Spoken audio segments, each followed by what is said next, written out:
बुद्ध भगवान एक गांव में उपदेश दे रहे थे। उन्होंने कहा कि हर किसी को धरती माता की तरह सहनशील तथा क्षमाशील होना चाहिए। क्रोध ऐसी आग है जिसमें क्रोध करने वाला दूसरों को जलाएगा तथा खुद भी जल जाएगा। सभा में सभी शांति से बुद्ध की वाणी सुन रहे थे, लेकिन वहां स्वभाव से ही अतिक्रोधी एक ऐसा व्यक्ति भी बैठा हुआ था जिसे ये सारी बातें बेतुकी लग रही थी।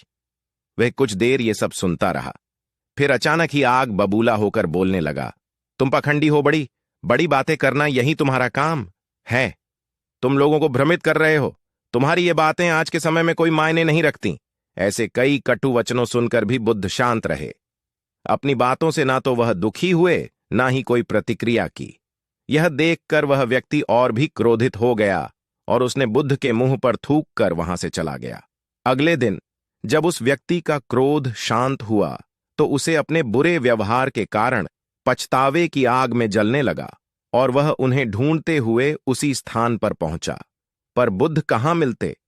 वह तो अपने शिष्यों के साथ पास वाले एक अन्य गांव निकल चुके थे। व्यक्ति ने बुद्ध के बारे में लोगों से पूछा और ढूंढते ढूंढते जहां बुद्ध प्रवचन दे रहे थे वहां पहुंच गया। उन्हें देखते ही वह उनके चरणों में गिर पड़ा और बोला, मुझे क्षमा कीजिए प्रभु। बुद्ध ने पूछा, कौन हो भाई? तुम्हें क्या हुआ है? क्यों क्षमा मांग रहे हो? उसने कहा, क्या आप भूल गए? मैं वही हूं जिसने कल आपके साथ बहुत बुरा व्यवहार किया था। मैं शर्मिंदा हूं।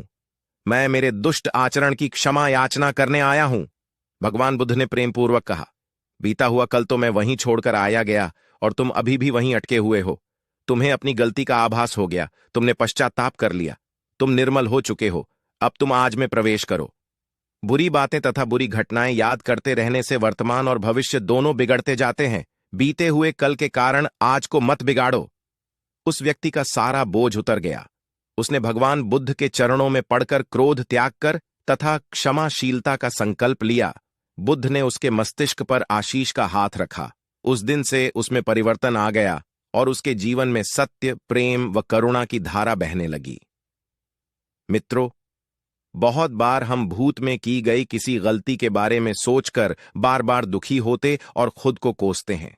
हमें ऐसा कभी नहीं करना चाहिए। गलती का बोध हो जाने पर हमें उसे कभी ना दोहराने का संकल्प लेना चाहिए और एक नई ऊर्जा के साथ वर्तमान को सुदृढ़ बनाना चाहिए।